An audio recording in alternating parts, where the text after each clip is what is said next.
can't thank you enough for having me back at Zeitgeist, especially this year, the greater good. What I ask of everyone here is to talk about that.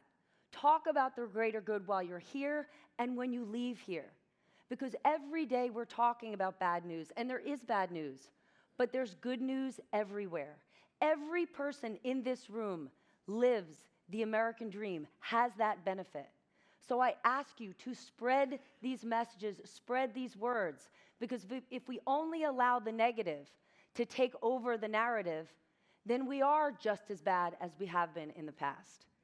And the best person we can have talk about the past is our first speaker. You know this woman. At 9 a.m. on a Monday, when your kids, wherever they are back at home, are in school, we're about to take you there. Doris Kearns Goodwin. You have seen her on TV. You have read many of her books, and her most recent book just came out. It is already on the New York Times bestseller list, Leadership in Turbulent Times. So for people out there right now who are saying, I'm so stressed, I'm overwhelmed, I can't believe where things are, they've never been worse, Doris is here to tell you they have been worse, so you should cheer up. Doris, please.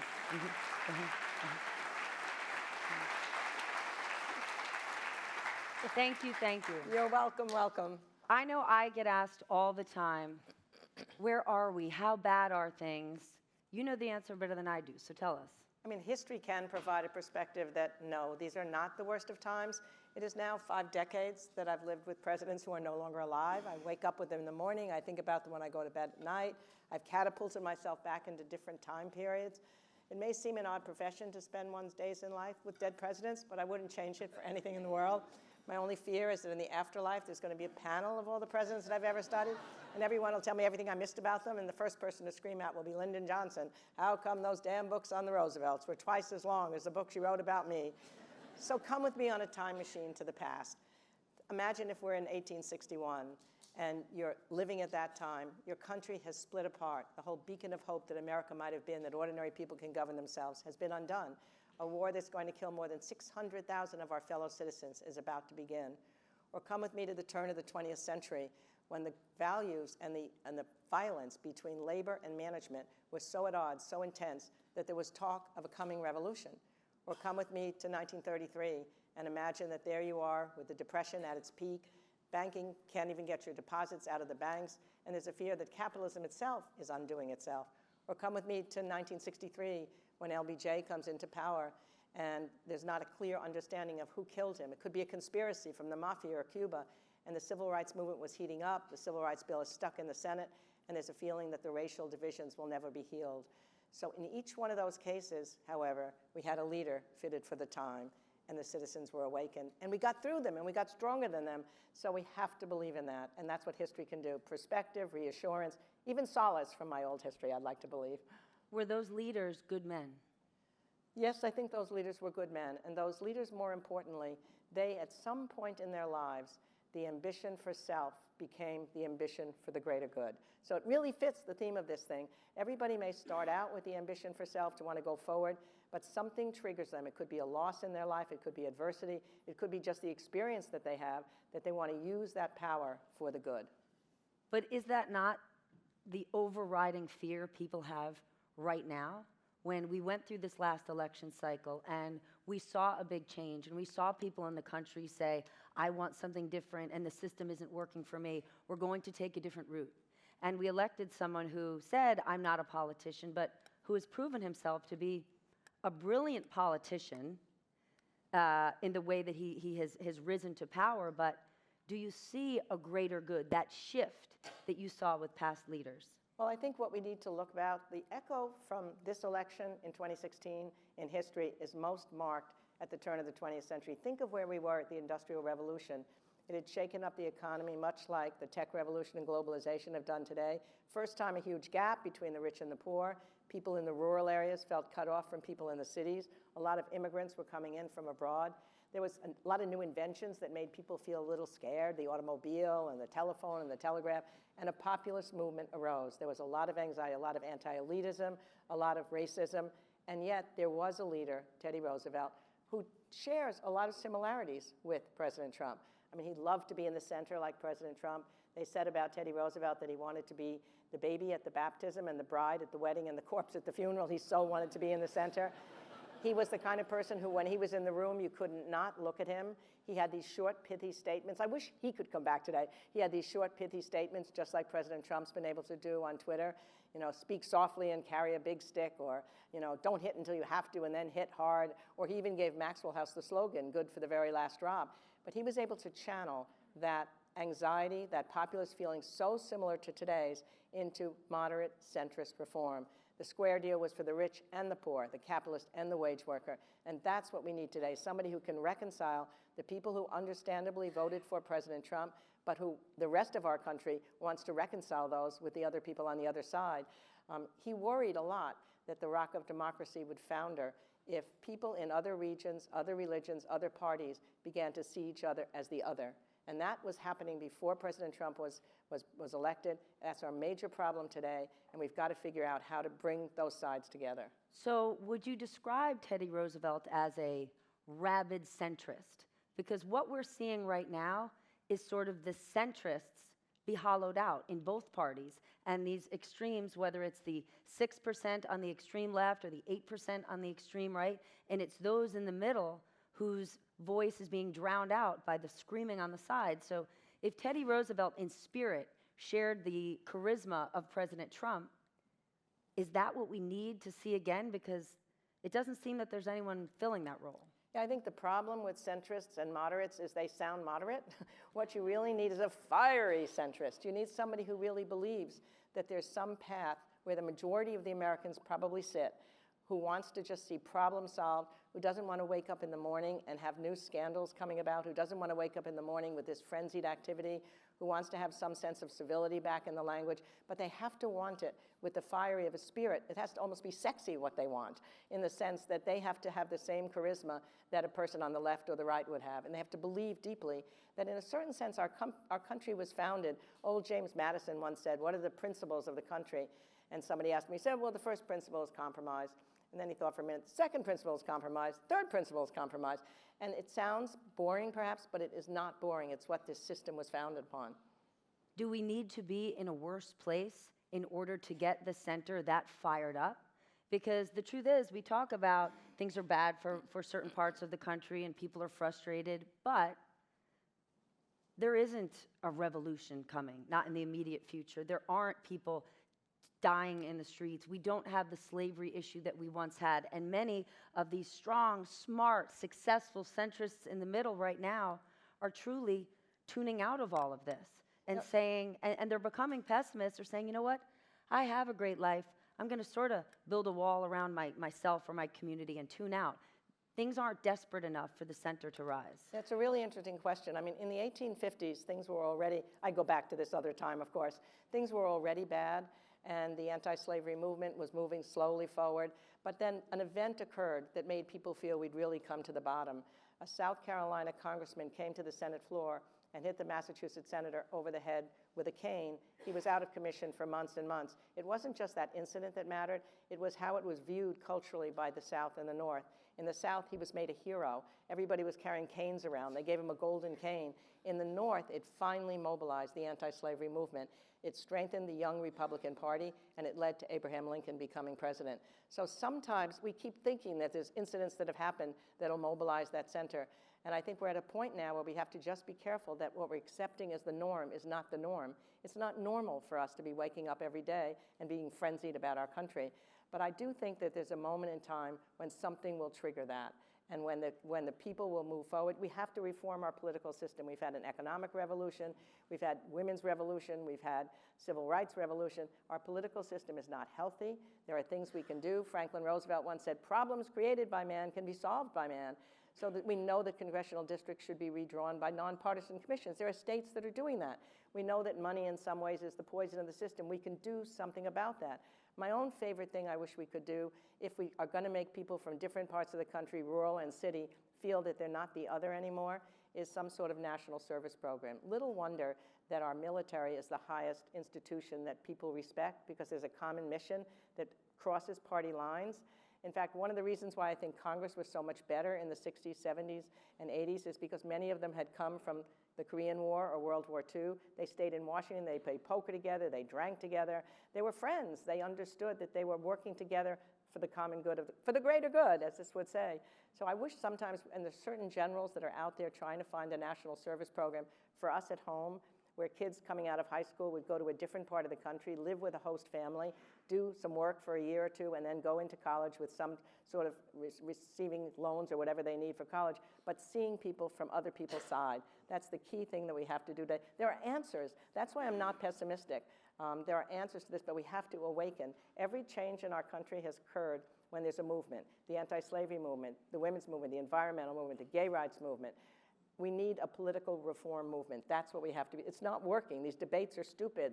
The way we elect our people in the primaries when they're not paying any attention isn't working. There's changes. We got to make them. But take us back in history. Did people live the greater good more than they do now? This idea, people will nod and say, yeah, I like this national service idea.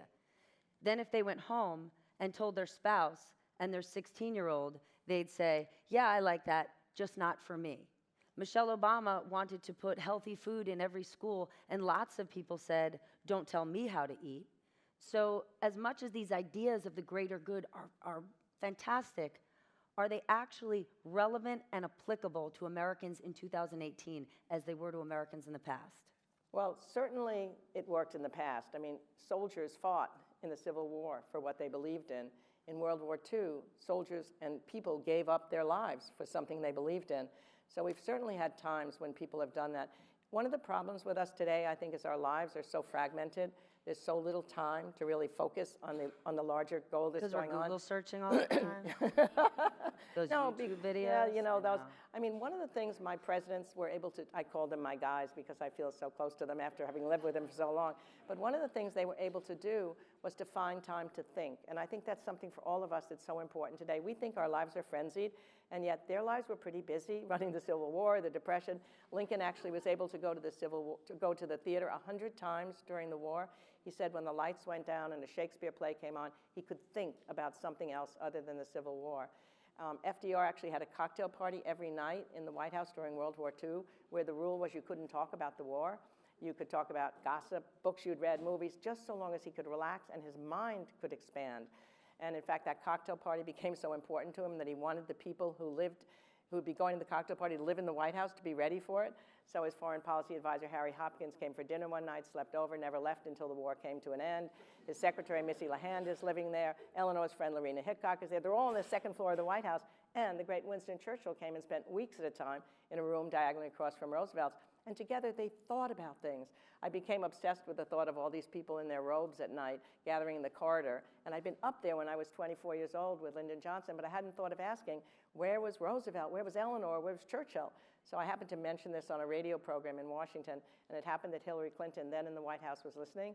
So she promptly called me up at the radio station, invited me to sleep overnight in the White House, to have a sleepover, so we could figure out where everyone had slept 50 years earlier.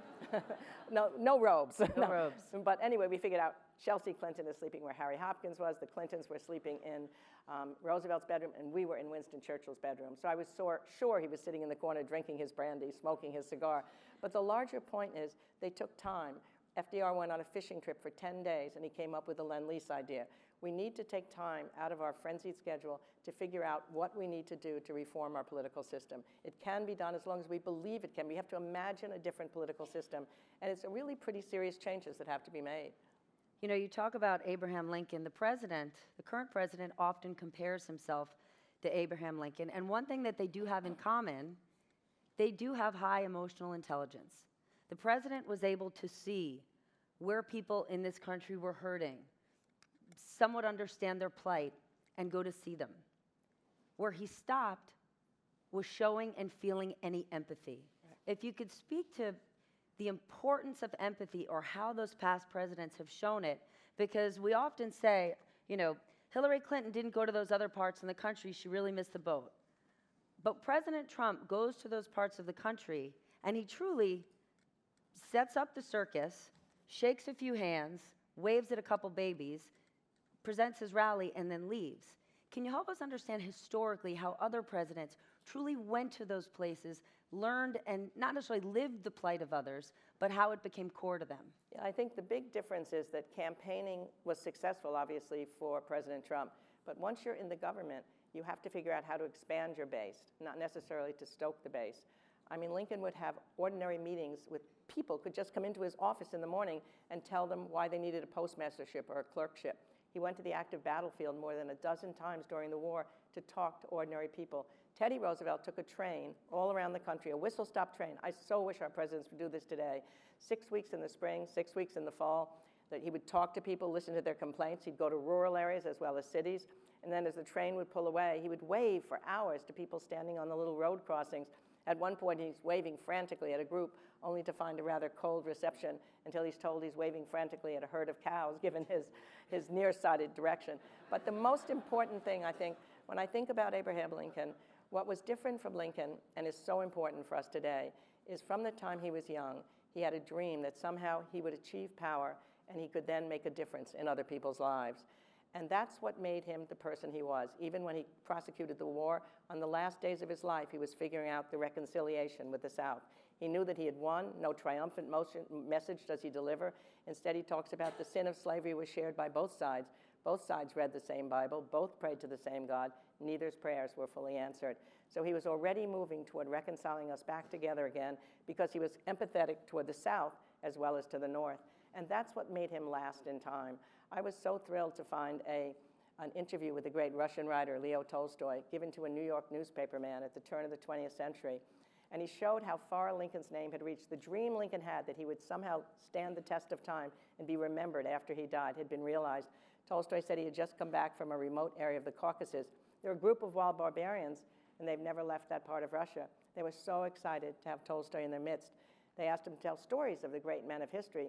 So I said I told them about Napoleon and Alexander the Great and Frederick the Great and Julius Caesar. But before I finished, the chief of the barbarians stood up. And he said, but wait, you haven't told us about the greatest ruler of them all. We want to hear about that man who spoke with the voice of thunder, who laughed like the sunrise, who came from that place called America that is so far from here that if a young man should travel there, he would be an old man when he arrived. Tell us of that man. Tell us of Abraham Lincoln. Tolstoy was stunned to know Lincoln's name had reached this far. He told them everything he could. And then the reporter said to him, so what made Lincoln so great after all? And Tolstoy said, well, he wasn't as great a general as Napoleon, perhaps not as great a statesman as Frederick the Great, but his greatness consisted in his integrity, the moral fiber of his being, and his character. And that is the ultimate standard for judging our leaders. And it's the ultimate standard for judging us as citizens today, I believe. We have to awaken to this fight for our political system. We have to become not just activists. I'm so glad that the companies are now, I saw today, opening their doors to paid leave for people on election day. There's more women running for office than ever before by record numbers from not having been somewhere before, more teachers running. We just have to get involved in this system because the character of our identity is at issue, as well as the character of our leaders. We can't just search for a leader. It's us that has to elect that leader and find that leader. And I've always been an optimist all my life. I started out as a Brooklyn Dodger fan and then as a Red Sox fan, so I waited forever and ever and ever, and it worked. So I think someday it's going to come back to us again. I think I'm in love with you. I just want to point that out. I'm sorry to go off topic. I have to ask you, you just mentioned Tolstoy and this reporter. And as exciting as it is, one thing that we have gotten in the last 2 years is engaged. There are more people talking about politics, caring about issues. You watch 12-year-old girls out there urging people to vote, and that's exciting.